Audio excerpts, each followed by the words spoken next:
ہدیتاً شہدائے کربلا، خصوصاً شہزادہ مسلم و ان کے بچے اور بسرانی۔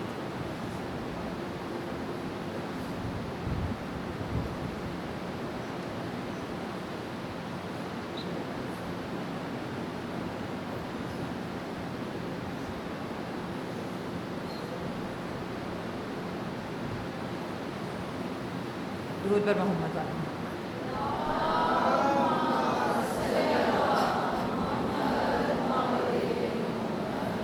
اعوذ باللہ من الشیطان الرجیم، بسم اللہ الرحمن الرحیم، الحمد للہ رب العالمین والعاقبۃ للمتقین والنار للمخلدین، الصلاۃ والسلام علی اشرف الانبیاء والمرسلین۔ درود پڑھیے محمد۔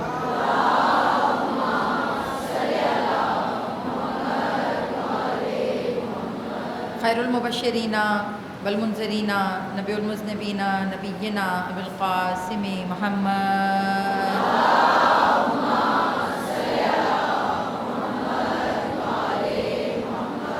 وأہل بیت الطیبین الطاہرین المعصومین، اما بعد فقد قال اللہ تبارک و تعالی فی کتابہ المتین والفرقانہ الحمید وقولہ الحق بالحق صلوات۔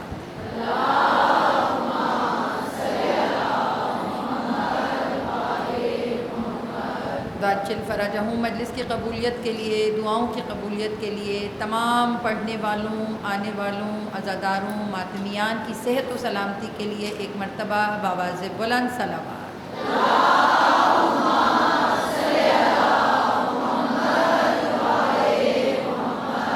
واجل فرجہم۔ مومنات گرامی، محرم الحرام تیزی سے آگے بڑھ رہا ہے اور پیغام کربلا، خطبات امام حسین علیہ السلام کی روشنی میں اس موضوع سخن کے تحت آج میری آپ کے ساتھ تیسری گفتگو ہے۔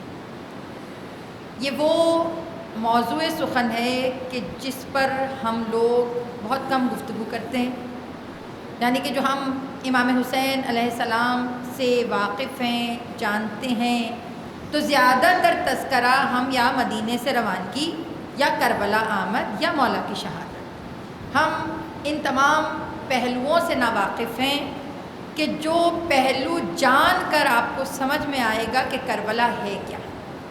درود پڑھیے گا محمد علیہ وسلم۔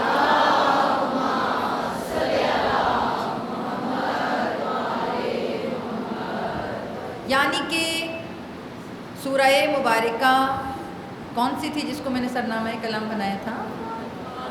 سورہ انفال۔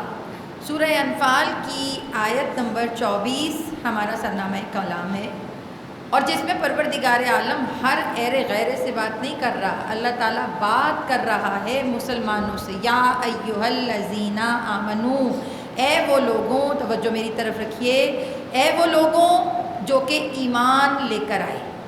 یعنی کہ سب سے اللہ بات نہیں کر رہا، اللہ کہہ رہا ہے کہ یہ جو دعوت ہے نا، یہ جو رسول بلا رہے ہیں، یہ جو رسول پکار رہے ہیں، یہ ہر ایک کو رسول زندگی نہیں دیتے۔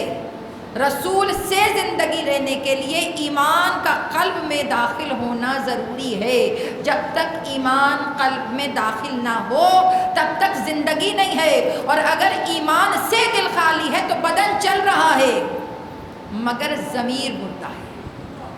اور حسین ضمیروں کو زندہ کرنے والی ہستی کا نام ہے۔ یاد رکھیے، میں اکثر ایک جملہ کہتی ہوں کہ مولا علی، ہماری لاکھ جانیں قربان مولا علی پر۔ مولا علی وہ ہیں کہ جنہیں ہر کوئی امام کہتا ہے، مگر مولا حسین ویسے تو سب کے امام ہیں، مگر سمجھ میں اس کو آتے ہیں جسے شعور حسینیت ہوتا ہے۔ جہاں شعور ہو، جہاں عقل ہو، جہاں تدبیر ہو، جہاں آرگنائزیشن ہو، جہاں ترتیب ہو، جہاں یہ سب چیزیں نظر آئیں، وہاں پتہ چلتا ہے کہ صحیح حسینی بیٹھے ہوئے۔ اور الحمدللہ آپ تمام مومنات کو اپریشیٹ کروں گی میں کہ آپ لوگ جتنے آرگنائز طریقے سے بیٹھے ہیں، لاہور میں بہت کم عشرے ایسے ہیں کہ جہاں اتنا آرگنائز کراؤڈ ہے۔ یہ آپ کی منہ کی بات نہیں ہے، یہ وہ تربیت ہے کہ جو گزشتہ کئی سالوں میں آپ کی ہوئی ہے اور اب نظر آ رہی ہے. یہ وہ اخلاص ہے آپ کا، یہ وہ خلوص ہے آپ کا. اور سب سے بڑھ کر جملہ دوں گی، اور یہ جملہ آپ کے لیے سند ہے کہ سب سے بڑھ کر آپ کا اس طرح بیٹھنا ثابت کر رہا ہے کہ آپ اطاعت کی پہلی منزل طے کر چکے ہیں. سمجھ رہے ہیں؟ اکڑ، حد دڑمی، ضد، ان تینوں چیزوں کی حسینیت میں گنجائش نہیں ہے. نہیں، میں تو یہ نہیں کر رہی. آپ کا اس طرح بیٹھنا بذات خود مثال ہے. آپ نے خود کو پروف کیا ہے کہ جو ہم سیکھ رہے ہیں وہ فقط کانوں سے سن کر نکال نہیں رہے، بلکہ ہمیں اطاعت کے قرینے آ گئے ہیں.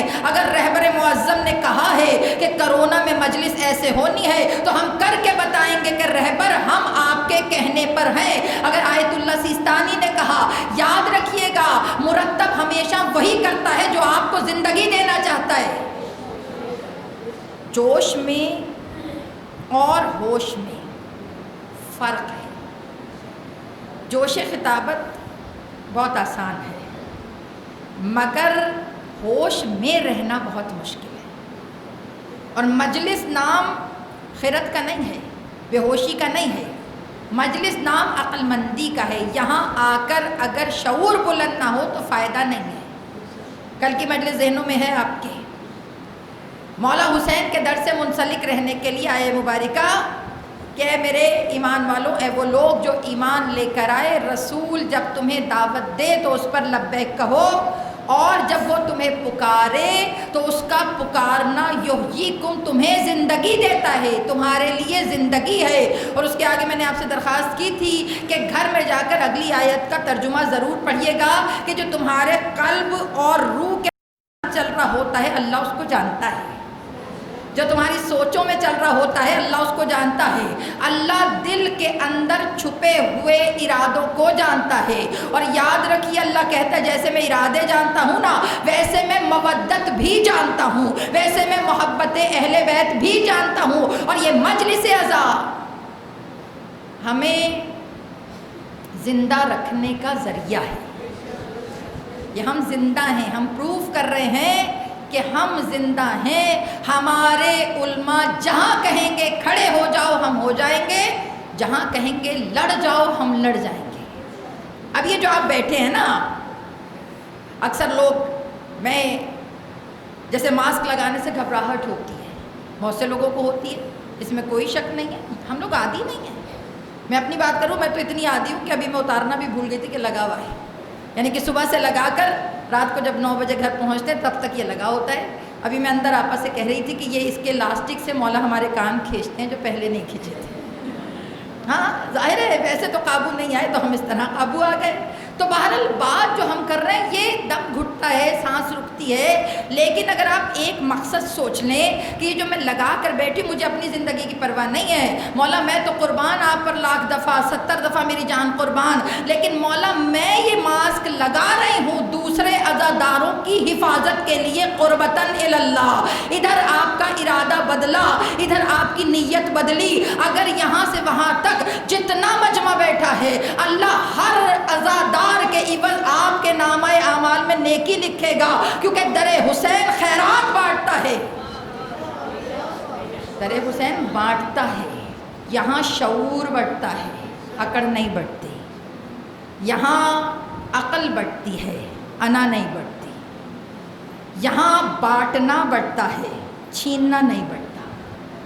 اسی لیے تو مجلس کے تبرکات کو دیکھ ایک اندر سے خوشی ہوتی ہے کہ حسین نے کچھ سکھایا یا نہیں سکھایا، میرے مولا نے آپ کو دینا سکھایا ہے. میرے مولا نے سکھایا ہمارے در سے مانگو اور دوسروں کو دے دو.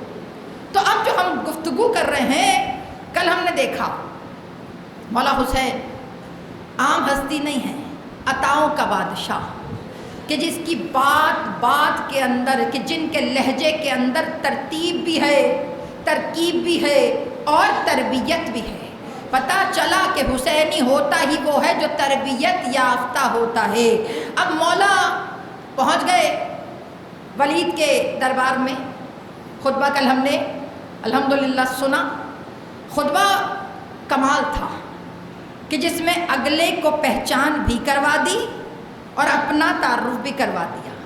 یعنی حسین مولا طریقہ سکھا رہے ہیں کہ اپنا تعارف بھی دے دو اور کسی کو نیچا بھی مت دکھاؤ. پتہ چلا تربیت اخلاق اگر کسی نے سیکھنی ہے تو وہ در امام حسین علیہ السلام پر آئے. جب اس در پہ آتا ہے تو خیرات بڑھتی ہے. خیرات ڈیسائیڈ ہو گیا. بیچ میں 4-5 خطبے ہیں وہ میں پڑھوں گی نہیں, میں صرف آگے آپ کو جلدی سے لے کر جاؤں گی. جب نکلے ولید بن عتبہ کے دربار سے, میں بیک گراؤنڈ آپ کو سنا رہی ہوں, پیچھے سے لے کر چل رہی ہوں. کربلا تو آپ 61 ہجری میں آئے ہیں نا, یہ کربلا ایک دن کا واقعہ نہیں ہے. 40 ہجری سے لے کر 40 ہجری 21 ماہ سیام, وہاں سے لے کر 61 ہجری, بلکہ اس سے بھی پیچھے چلے جائیں 11 ہجری رسالت مآب صلی اللہ علیہ وآلہ وسلم کا وصال.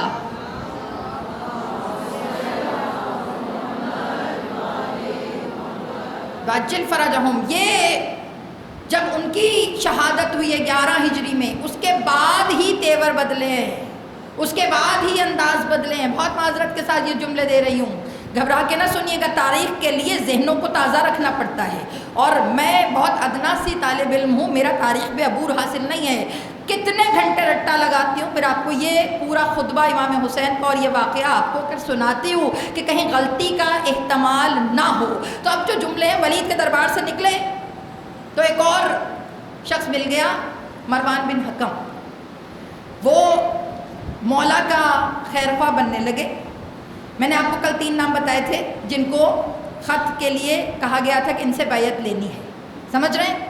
وہ 3 نام آپ کے ذہنوں میں ہیں. ان میں عبداللہ ابن زبیر جو تھے, وہ انہوں نے کیا کیا, بیعت نہیں کی, مگر وہ چپکے سے چلے گئے مکہ.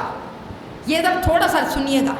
مکہ چلے گئے, وہاں حج پرفارم کیا, وہاں حج کیا. مولا حسین انہیں مکہ میں ملے جا کر, اور مولا جب مکہ میں ملے تھے اس کے بعد وہ حج کر کے واپس دوبارہ مدینہ تشریف لے کر آ گئے تھے. اب یہاں پہ میں بات کروں, مروان بن حکم وہ ملا, اس نے کہا کہ مولا خواہ خواہ اڑ لگانے کی ضرورت کیا ہے, مولا بیعت مانگ رہا ہے نا تو آپ دل سے نہ کریں, خواہ گوشہ نشین ہو جائیں, گھر میں بیٹھ جائیں, یزید جو کر رہا ہے اس کو کرنے دیں. آپ کو کیا ضرورت ہے کہ آپ اسٹینڈ لیں؟ اگر بیعت نہیں کرنی ہم سمجھا دیں گے کہ مولا کو چھوڑیں, وہ تمہارے کاموں میں دخل اندازی نہیں کریں گے. کیا اچھا آپشن نہیں تھا کہ ٹھیک ہے یزید جو کر رہا ہے کرنے دیں, میں بھی خوش آپ بھی خوش, آپ رسول کی حدیثیں سنائیں, وہ اپنا کام کرے. اب جب یہ جملہ کہا, اب میں آپ کو لے کر چل رہی ہوں اپنے موضوع سخن کی طرف. جب اس نے یہ جملہ کہا مولا کرنے دے جو وہ کر رہا ہے, اب جب یہ کہا تو امام حسین وہیں کھڑے ہو گئے. کہا پھر تم پڑھ لو انا للہ و انا الیہ راجعون. کہا کیوں؟ کہا جسے رسول کے دین کی پرواہ نہیں ہے تو اسے اپنی جان زندہ رکھ کے کرنا کیا ہے. کہا ہماری جانیں, ہمارا بدن, ہمارے بدن کا ایک ایک قطرہ رسول کے دین پر قربان ہے. پتہ چلا مولا حسین نے آپ کو موقف دے دیا کہ اگر گھر میں برائی دیکھو, معاشرے میں تو بہت دور کی بات ہے, اسٹارٹنگ گھر سے ہوگی, آپ یہ کہہ کر کنارہ کشی اختیار نہیں کر سکتے میرا تھوڑی ہے.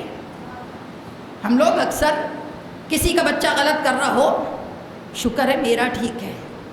امام حسین نے آپ سب کو میں سے نکال کر ہم کر دیا. امام حسین نے اگر یاد ہو غدیر خم کا خطبہ آپ کے ذہنوں میں ہو, اور جب غدیر خم کا خطبہ 10 ہجری ایک عجیب منظر, تب رسول اللہ نے یہ کہا تھا کہ آج سے جس کا مولا علی ہے, جس کا میں مولا ہوں اس کا مولا علی ہے. رسول اللہ کا جملہ یاد ہے. اس کے بعد رسول اللہ نے آپ سب کی زندگیوں میں سے میں نکال دیا. اس کے بعد میں شیعہ نہیں ہوں, ہم شیعہ ہیں. میں شیعان حیدر کرار نہیں ہوں, ہم شیعان حیدر کرار ہیں. یاد رکھیے جو حسینی ہے اس میں میں نہیں ہوتی, وہ ہم ہوتا ہے. در اہل بیت پہ میں کی گنجائش نہیں ہے, در اہل بیت پہ ہم کی گنجائش ہے. مولا نے کیا کہا, آسان آپشن تھا, آپ مدینے میں رہیں, نواسہ رسول کی حیثیت سے رہیں, اپنی عزت کرواتے رہیں, مگر اس کے معاملے میں نہ بولیں. تو مولا حسین نے وہیں اسٹینڈ لے کر کہا اگر تم مجھ سے بیعت کا مطالبہ نہ بھی کرو تب بھی میں یزید کو وہ کام کرنے نہیں دوں گا جو اسلام کے منافی ہیں. یعنی مولا نے بتا دیا صرف میں ٹھیک نہیں, ہر ایک غلط چیز کو صحیح کرنا تمہاری ذمہ داری ہے. آپ گھروں میں اکثر ہوتا ہے جوائنٹ فیملی سسٹم ہے. جوائنٹ فیملی میں کیا ہوتا ہے؟ بس مجھے اپنے کام سے کام ہے, مجھے کسی کے کام سے کوئی تعلق نہیں ہے. مولا نے بتایا نہیں, اگر کام غلط ہو رہا ہے تو تمہاری شرعی ذمہ داری ہے کہ تم جا کر اس ذمہ داری کو پورا کرو اور اس کے کام کو لے کر, اپنے کام کو لے کر اس کو سکھاؤ کہ یہ کام ٹھیک ہے یا غلط. پہلا میسج پھر دوں گی آج کی مجلس کا کہ مولا حسین نے آپ کو پیغام دیا, ذات نہیں, خود نہیں, میں نہیں. حسینیت میں اپنی ذات بعد میں آتی ہے, مقصد پہلے آتا ہے. یاد رکھیں, جسے مولا حسین سمجھ میں آ جائیں, کربلا کے ایک بہت بڑے شہید حضرت مسلم ابن اوسجا. حضرت مسلم کا نام آپ نے سنا ہے, جو سفیر امام حسین علیہ السلام تھے, مگر یہاں پہ میں ذکر کروں گی حضرت مسلم ابن اوسجا کا. نام سنا ہے آپ نے ان کا؟ یہ اندازہ ہے کتنے ہوں گے ایج میں؟ کتابوں میں لکھا ہے کہ یہ رسول اللہ کے صحابی تھے. تھوڑا سا کربلا کا انٹروڈکشن اس لیے دے رہے ہوں تاکہ پتہ چلے کہ جس کو سمجھ میں آیا وہ حسین کے ساتھ کیسے چلا. بزرگی, جوانی, بچپنا, کربلا کے لیے کسی چیز میں کوئی میٹر نہیں کیا. مولا حسین نے سب کو بلایا, مولا نے سب کو اپنے قریب کیا. مسلم ابن اوسجا, آپ کو پتہ ہے 24 ہجری میں جب آذربائیجان کو فتح کیا گیا تو لشکر کے سربراہ مسلم ابن اوسجا تھے, اور یہ رسول اللہ کے ساتھ کتنے غزوات میں شامل رہے. اس کے بعد مولائے کائنات کے ساتھی بن گئے, اس کے بعد امام حسن مجتبیٰ کے ساتھ رہے, اور اس کے بعد کوفہ ٹرانسفر ہو گئے, کوفہ چلے گئے. اچھا, آپس کی بات ہے, آج ایک فلسفہ دوں آپ کو. جب ہم کہتے ہیں نا کوفی, ہمارے ہاں لفظ کوفی کو نیگیٹو وائبس کے ساتھ ادا کیا جاتا ہے نا. تم تو کوفی ہو گئے ہو. جو دغا بازی کرے ہم فوراً ان کو کہتے ہیں تم تو کوفی ہو. معذرت, ہسٹری پڑھیے گا گھر جا کر. کوفے والوں نے کی ہے دغا, کی ہوگی بھائی. کربلا میں امام حسین کی طرف سے مشہور ٹوٹل کتنے صحابہ کرام تھے جو شہید ہوئے؟ کربلا میں کتنے شہید تھے بولیے گا؟ 72 میں سے 52 کوفی تھے. جنہوں نے دغا, جن کے اوپر لیبل لگایا, میں کوئی انہیں سپورٹ نہیں کر رہی اور نہ ہی میں ان کی کوئی فیور کر رہی ہوں. میں آپ کو سمجھانا چاہ رہی ہوں, کربلا کے اندر 72 شہید تھے, ان میں سے 52 کوفہ کے لوگ تھے, 18 بنی ہاشم تھے, اور باقی جو بچے تھے جنہوں نے ادھر ادھر سے آ کے مولا کو جوائن کیا تھا, باقی وہ لوگ تھے. تو اب آپ بتائیے, کربلا کی جنگ کا صحرا کس شہر کے سر جاتا ہے؟ تو پتہ چلا شہر برا نہیں ہے, فطرتیں بری ہیں. مشکل مجلس ہے, اور میں نے آپ سے پہلے دن کہا تھا کہ آپ نے دعا کرنی ہے کہ میں جو بات سمجھانا چاہتی ہوں وہ آپ تک سمجھا سکوں. آپ نے میرے لیے دعا ضرور کرنی ہے, کیونکہ یہ وہ موضوع ہے جس پہ ہم بات ہی نہیں کرتے. ہم جو ڈسکشن کر رہے ہیں اس کو لے کر چلیے. اس کے اندر کربلا کا ہاف 72 ہاف سے بھی زیادہ کوفی تھے. تو اب اگر مولا کے ناصر سب سے زیادہ کوفہ سے نکلے تو آپ پورے شہر کو دغا باز کیسے کہہ سکتے ہیں؟ پتہ چلا دغا بازی شہر کی فطرت نہیں ہے, دغا بازی بشریت کی فطرت ہے. اب آپ نے اپنے اندر دیکھنا ہے کہ آپ نے امام حسین کو چوز کرنا ہے یا دوسرا راستہ استعمال کرنا ہے. امام حسین کی مجلس میں آنا کمال نہیں ہے, اس مجلس کو ذات میں اتارنا کمال ہے. سمجھ لیں؟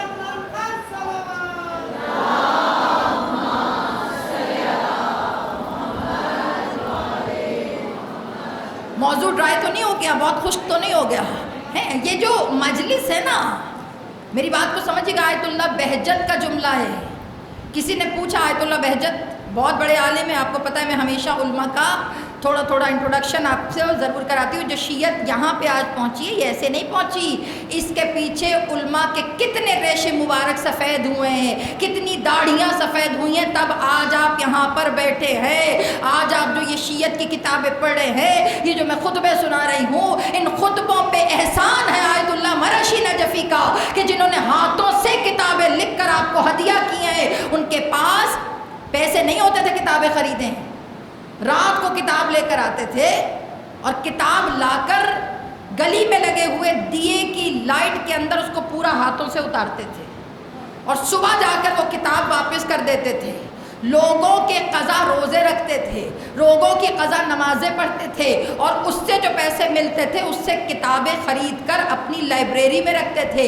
اگر میں یہ ہسٹری سناؤں تو آپ کے 14 طبق روشن ہو جائیں کہ دین اتنا آسان نہیں ہے. اور آیت اللہ مرشی نجفی جب لکھتے تھے نا تو یہاں پہ وہ ڈیڈ اسکن آ جاتی ہے.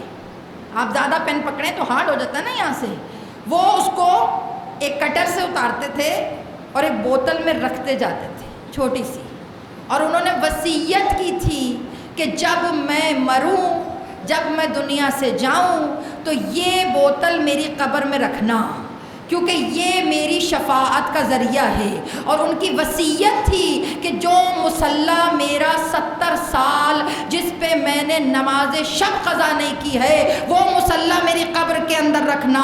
وہ سجدگاہ جس پہ میں سجدہ کرتا تھا وہ سجدگاہ میری قبر میں رکھنا. پوچھا کیوں؟ کہا تاکہ جب منکر و نکیر آئے تو میرا مصلی گواہی دے کہ ہاں یہ نمازی ہے, ہماری طرح نہیں, سارا سال پڑھا نہیں. اور مرتے ہوئے منہ میں عقیق بھی رکھ دو, ہاتھ میں تسبیح بھی پکڑا دو, ہاتھ میں سجدگاہ بھی دے دو, اس کا مصلی بھی قبر میں رکھ دو. قبر میں مصلی کچھ نہیں کرے گا, مصلی وہ رکھوائیے جس پہ ساری عبادت آپ نے کی ہو, تاکہ جب فرشتے پوچھے کہ عبادت کی ہے تو مصلی بول کر کہے ہاں اس نے راتیں مجھ پر گزاری ہیں. عبادت روح مانگتی ہے, عبادت دل مانگتی ہے. حضرت مسلم اوسجا کوفہ میں چلے گئے, اور جو میں بات کر رہی تھی آیت اللہ بہجت کی, وہ جب بات حضرت آیت اللہ بہجت سے کسی نے پوچھا کہ مجلس ختم ہو گئی, ہوتا ہے نا آپ کو بھی تو فون آتے ہیں, ابھی آپ بیٹھی ہیں 10 میسج آ جائیں گے مجلس ختم ہو گئی, تو کہتے ہیں جب آیت اللہ بہجت سے کسی نے پوچھا مجلس ختم ہو گئی تو ان کو غصہ نہیں آتا, لیکن ان کی آنکھوں سے غصہ جاری ہوا.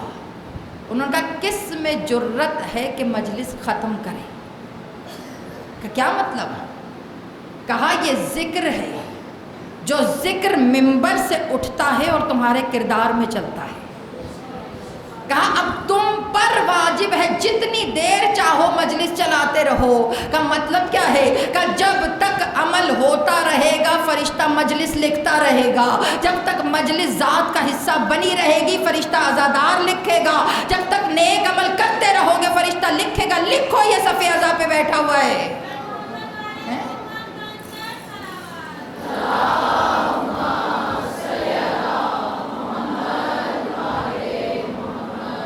در حسین عطاؤں کا در ہے, یہاں سے لینے کے لیے ظرف چاہیے, یہاں سے لینے کے لیے. مسلم ابن اوسجا بزرگ صحابی, رسول اللہ کے دور کے, نانا کے دور کے صحابی, اور وہ کوفے چلے گئے اور حضرت مسلم بن عقیل کا ساتھ دیا.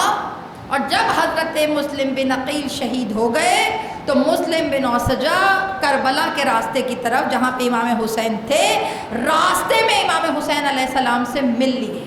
انہوں نے آ کر بتا دیا کہ کوفہ کے یہ حالات ہیں, مولا کوفہ نہ جائیے گا. پتہ چلا کہ جس نے منزل چننی تھی اس نے منزل چن لی, جس نے چھوڑنا تھا. عبداللہ ابن زبیر ان کا کردار کیا ہے کہ جب مکے میں امام حسین علیہ السلام سے ملے, تھک تو نہیں رہے, زیادہ تو نہیں ڈوز ہو رہی, جب مکے میں ملے امام حسین علیہ السلام سے تو امام حسین سے کہا مولا میں جا رہا ہوں مدینے, آپ بھی چلیے, کیونکہ وہ چھپ کے راستے سے نکلے تھے, وہ مین راستے سے نہیں گئے تھے. امام حسین جب مدینہ سے نکلے ہیں تو مین راستے سے نکلے ہیں, تو جب مین راستے سے نکلے تو جب وہاں ملے عبداللہ ابن زبیر کو تو انہوں نے کہا مولا میں تو چھپ کے آ گیا تھا. تو مولا نے کہا جہاں حق ہوتا ہے وہاں ہر کام ڈنکے کی چوٹ پر ہوتا ہے. کہاں؟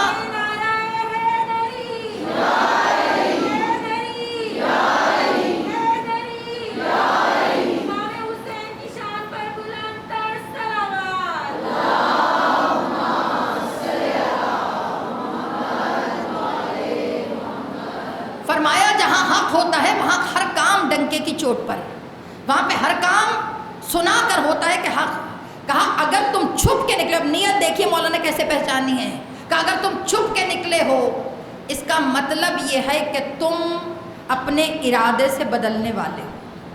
مولا دلوں کے بھید جاننے والے ہیں. جب پکارتے ہیں نا، یہ جو آج آپ یہاں بیٹھی ہیں، کل میں نے عرض کیا تھا نا، یہ وہی پکار ہے جو آپ کو زندہ کرنے کے لیے بلا رہی ہے. یہ وہی پکار ہے جو آپ کو زندگیاں دینے کے لیے بلا رہی ہے. اصحاب کربلا کا تذکرہ میں اس لیے کر رہی ہوں کہ کربلا کے اندر کوئی فرق نہیں ہے.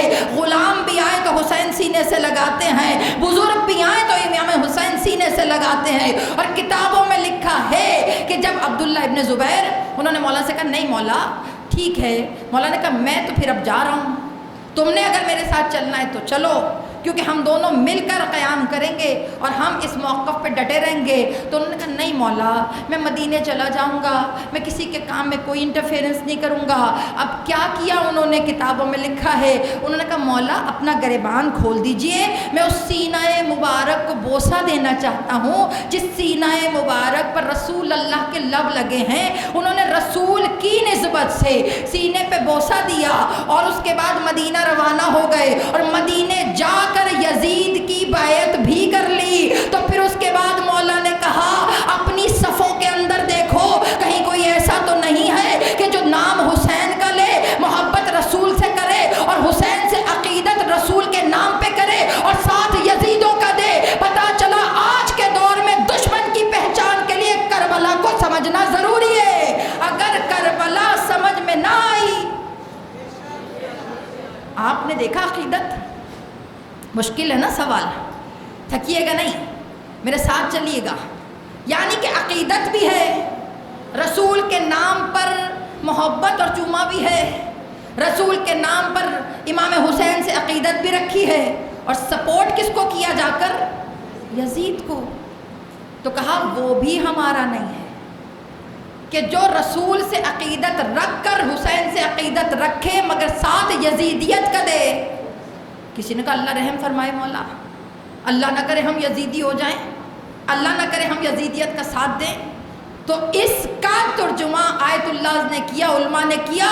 علماء فرمانے لگے کہ اگر دیکھنا ہے کہ ہم حسین کے ساتھ ہیں تو اپنا عمل دیکھو، اپنا کردار دیکھو. یزیدی ہونے کا یہ مطلب نہیں ہے نعوذ باللہ کہ کوئی یزید کے ساتھ مل جائے. کہا اگر اس کی صفات میں سے کوئی صفت ذات میں آنے لگے، لالچ، سمجھ رہے ہیں، کینہ، ہوس، فسق و فجور، عبادت کو ہلکا جاننا. کڑوی ہو گئی مجلس آج کی، گولی زیادہ تیز ہو گئی. عبادت کو ہلکا جاننا، اللہ کے احکام الہیہ کو کمتر سمجھنا. یہ یزید کی صفت تھی نا. اس نے کہا تھا کون سی وحی آتی ہے، کون سا قرآن اترا، یہ تو بنو ہاشم کا ڈرامہ ہے، کوئی قرآن نہیں اترا. وہ عبادت کو ہلکا لیتا تھا. مسجد نبوی کی تکریم کو اس نے پامال کیا، خانہ کعبہ کی تکریم کو پامال کیا گیا. تو جب پوچھا گیا کیا، تو کہا یہی تمہیں سمجھانا چاہتے ہیں کہ اگر تم میں سے کبھی کوئی عبادت کو ہلکا لینے لگے، جیسے اکثر ہم بھی کرتے، نماز چھوڑ دی ہے نا، ہلکا ہی تو لیا، کچھ نہیں ہوتا، ہونا کیا ہے، کچھ بھی نہیں ہونا. آپ سجدہ نہیں کریں گے تو کیا خدا کی عبادت کا ڈیکورم پورا نہیں ہوگا؟ آپ نہیں جھکیں گے تو کیا اللہ کی عبادت پوری نہیں ہوگی؟ آپ اس کے آگے سجدہ ریز نہیں ہوں گے تو کیا وہ معبود نہیں رہے گا؟ مولا متقیان نے نہج البلاغہ میں خطبے کہے ہیں، بڑے بڑے خطبے. مولا نے سیدھا سیدھا کہا تم نہ بھی سجدہ کرو تب بھی وہ خدا ہے، اسے تمہارے سجدوں کی ضرورت نہیں ہے، بلکہ یہ اس کا احسان ہے کہ تمہاری جھکی ہوئی زمین پر، تمہاری جھکی ہوئی جبین پر تمہارے گناہوں کو بخش دیا کرتا ہے. تمہارا ایک ندامت کا قطرہ تمہیں عاصی سے حر بنا دیتا ہے. مولا نے کہا یہ ضرورت نہیں ہے، یہ جو تم عبادتیں کرتے ہو اس کو ہلکا لیتے ہو، تمہیں ضرورت نہیں ہے۔ ایک بات کہوں، اکثر میں نے لوگوں کو کہتے دیکھا ہے، آج نماز چھوڑ گئی میں، ظہر رہ گئی، فجر رہ گئی، معذرت کے ساتھ، مطلب بہت سے آپ سے ایسے ہیں جو ایسا نہیں کرتے ہوں گے، مگر کچھ ایسے جو بہت ایزی لیتے ہیں، کوئی بات نہیں یونیورسٹی سے تھک کے آئی ہوں، شام کو اکٹھے ہی پڑھ لوں گی، مطلب یہ چیزیں ہیں۔ تو جو آپ یہ کہتے ہیں نا، یہ نہ سوچیں اختیار ہے آپ کا، آپ نے اختیار کیا، اختیار آپ کا، یہ آپ نے چھوڑا ہے نا، مگر آپ نے کبھی یہ کیوں نہیں سوچا کہ دل پہ غلاف چڑھا کیوں ہے، آنکھوں پہ پردے چڑھے کیوں ہیں، آنکھوں کے اوپر یہ رنگ آیا کیوں ہے، دل خدا کی طرف راغب کیوں نہیں ہو رہا؟ اگر آپ کو میری 4 سال پرانی مجلس یاد ہو، تب میں نے ایک جملہ کہا تھا، اور وہ جملہ کیا تھا کہ جب کسی نے کہا تھا کہ یا مولا کہ اللہ شمر کو جو ہے وہ معاف فرمائے گا، تو مولا نے کہا تھا ہاں فرما دے گا۔ کہا کیسے فرمائے گا؟ کہا 2 رکعت نماز پڑھے، 2 رکعت نماز پڑھ کے کہ اللہ غلطی ہو گئی معاف کر دے۔ تو جو شیعان حیدر کرار تھے، محب امام حسین تھے، انہیں بڑا وہ ہوا کہ 2 رکعت پڑھ کے شمر معافی مانگے اور اللہ اسے معاف کر دے گا اتنا بڑا گناہ کر کے۔ تو اس کے بعد مولا نے وہیں پہ روک کر کہا تھا لیکن خدا اسے 2 رکعت کی توفیق نہیں دے گا۔ کہا لیکن خدا اسے 2 رکعت کی توفیق نہیں دے گا۔ کہا مولا کیوں؟ کہا توفیق عمل کی خیرات ہے، جب عمل کامل ہوتا ہے تو توفیق بھی بڑھتی چلی جاتی ہے۔ اگر مصلی پہ نہیں آئے نا تو یہ نہ کہا کرو میں نے نہیں پڑھا، پیچھے دیکھا کرو کہ کون سا ایسا کام کر کے آئے ہو کہ خدا نے تمہیں سامنے کھڑا کرنا پسند نہیں کیا، ہے نا؟ اب نعرہ لگا دیں میسج پہ،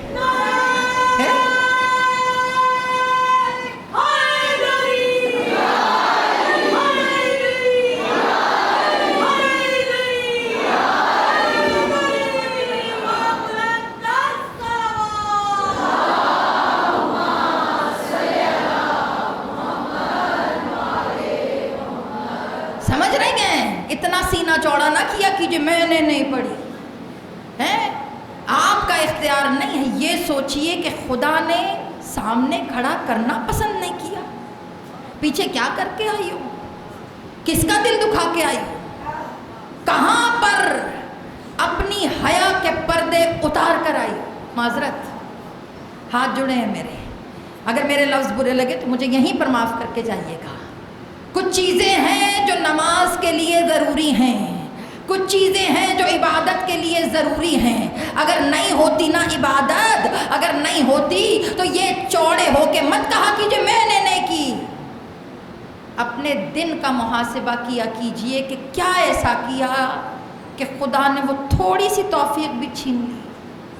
ہم کون سا بہت تہجد گزار ہیں کہ جو راتوں کو مصلی پہ بیٹھے رہیں، اگر وہ تھوڑی تھوڑی عبادت بھی چھننے لگے نا تو پھر اپنا محاسبہ کریں، پھر خود کو دیکھیں، پھر ذات کو پہچانیں، اور جب ذات سمجھ میں آنے لگے تو اس در پہ آ کر معافی مانگ لیں۔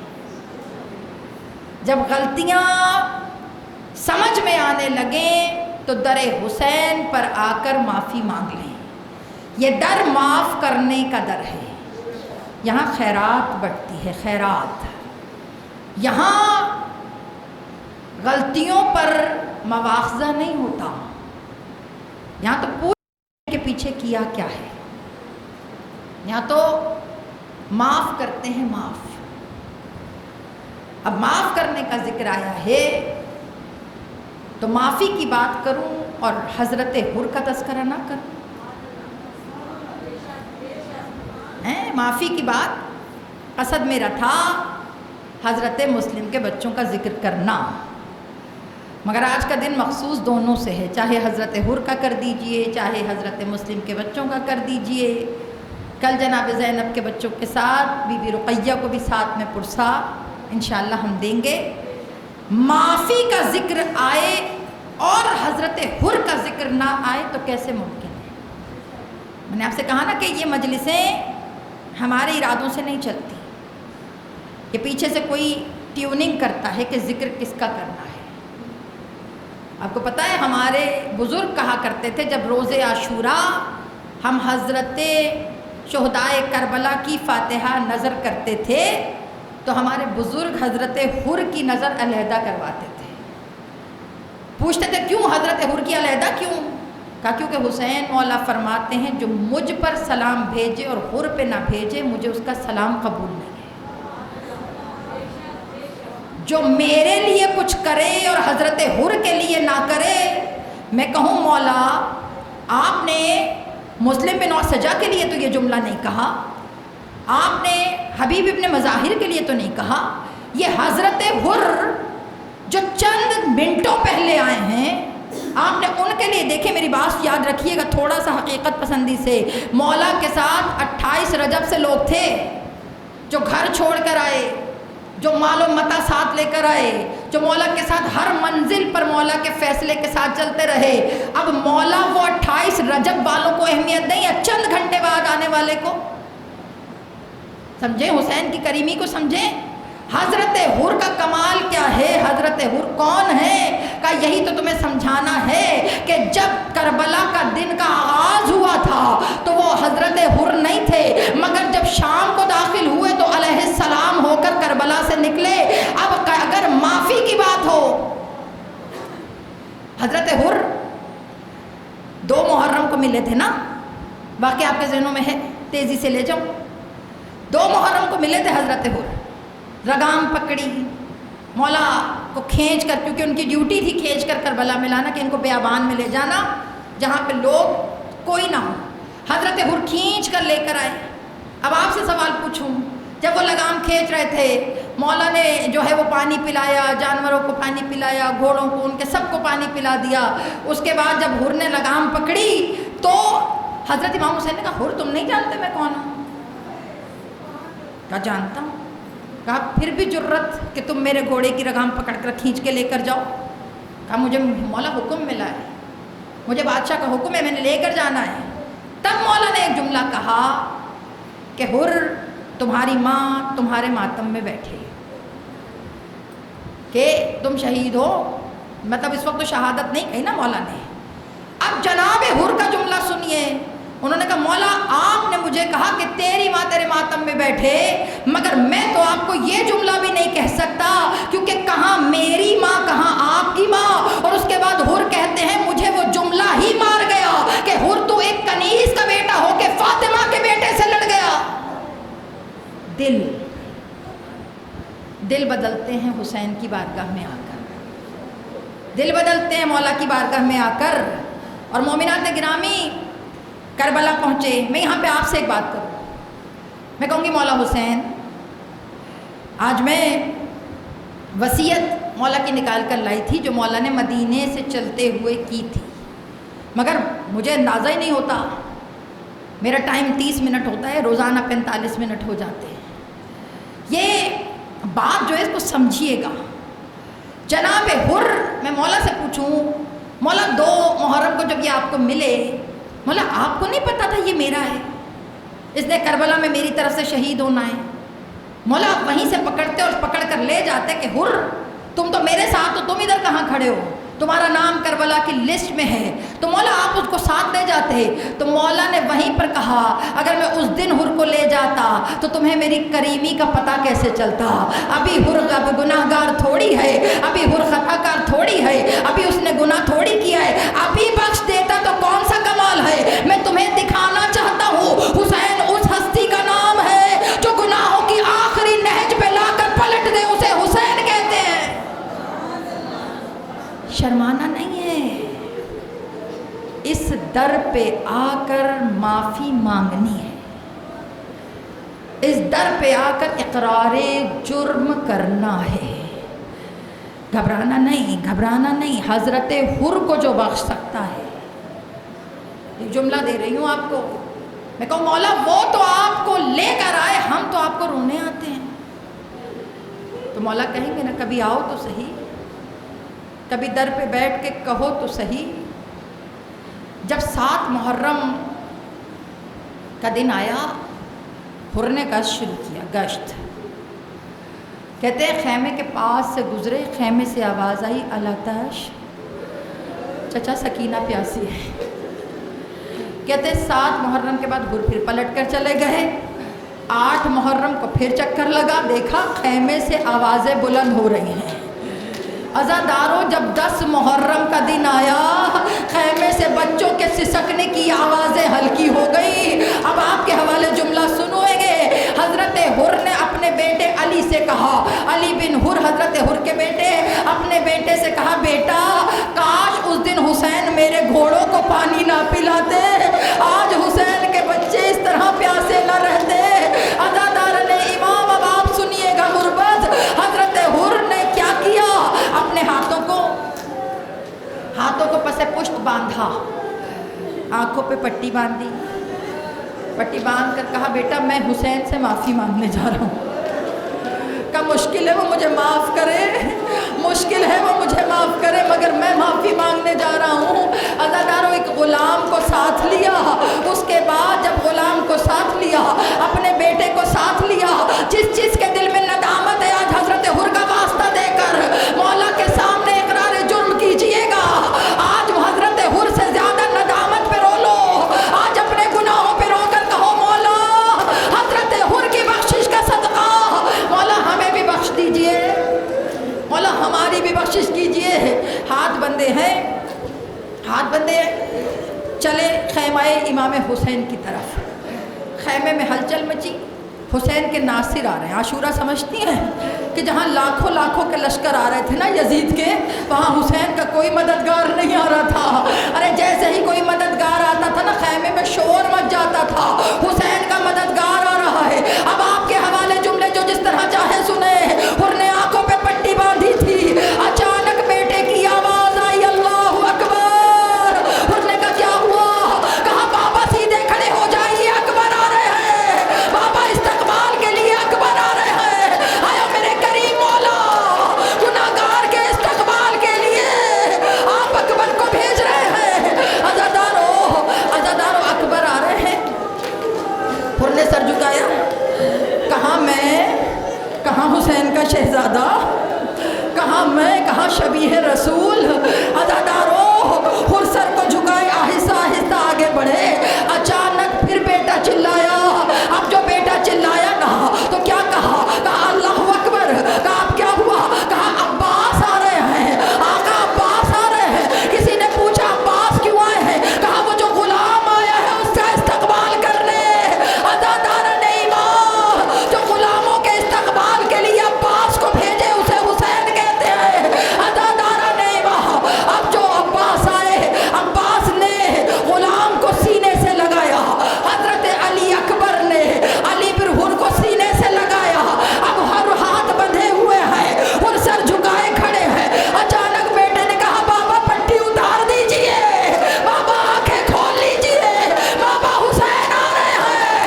عزاداروں حسین ہاتھوں کو پھیلائے ہوئے, آجا میرے بھائی حر, آجا میرے سینے سے لگ جا, آجا میرے گلے سے لگ جا. عزاداروں اجرکم اللہ, اجرکم اللہ. بہت پیارا پرسہ ہے, بس 2 جملے سنیے گا. عزاداروں جب جناب شہزادی زینب کو پتہ چلا کہ بھائی کا مددگار آیا ہے, بھائی کا ناصر آیا ہے, عزاداروں جب حر کو سینے سے لگایا ہے نا تو مولا نے ایک جملہ کہا تھا. میں چاہتی ہوں آج جملہ سنا دوں. اس عزا خانے میں حضرت حر کو میں نے کبھی پڑھا نہیں ہے, آج پہلی دفعہ حضرت حر پڑھ رہی ہوں نا, تو میں چاہتی ہوں ایک جملہ سنا دوں. عزاداروں جیسے ہی سینے سے لگایا, لگا کے جملہ کہا, حر جب تو دشمن بن کے آیا تھا نا تو حسین کے پاس تجھے دینے کے لیے بڑا کچھ تھا. حسین آج تو مہمان بن کر آیا ہے, آج حسین کے پاس کچھ نہیں ہے. عزاداروں حر قدموں میں گر گئے, غریب مولا معاف کر دیجئے. عزاداران امام, عزاداران امام, پتہ چلا حر آ گئے. جناب زینب کو خبر ہوئی. جناب زینب نے کہا, جاؤ فضا, حضرت حر کو بلا کر لاؤ. جب حضرت حر کو بلایا نا, اب ذرا سنیے گا جملہ, کریمی دیکھیے اہل بیت کے گھر کی.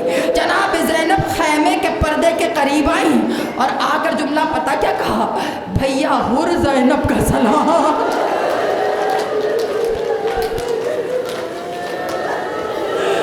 کہا بھیا حر, بھیا حر زینب کا سلام. ادھر جناب زینب نے بھائی کو بھائی کہہ کر پکارا, ادھر حر نے امامہ اتار کر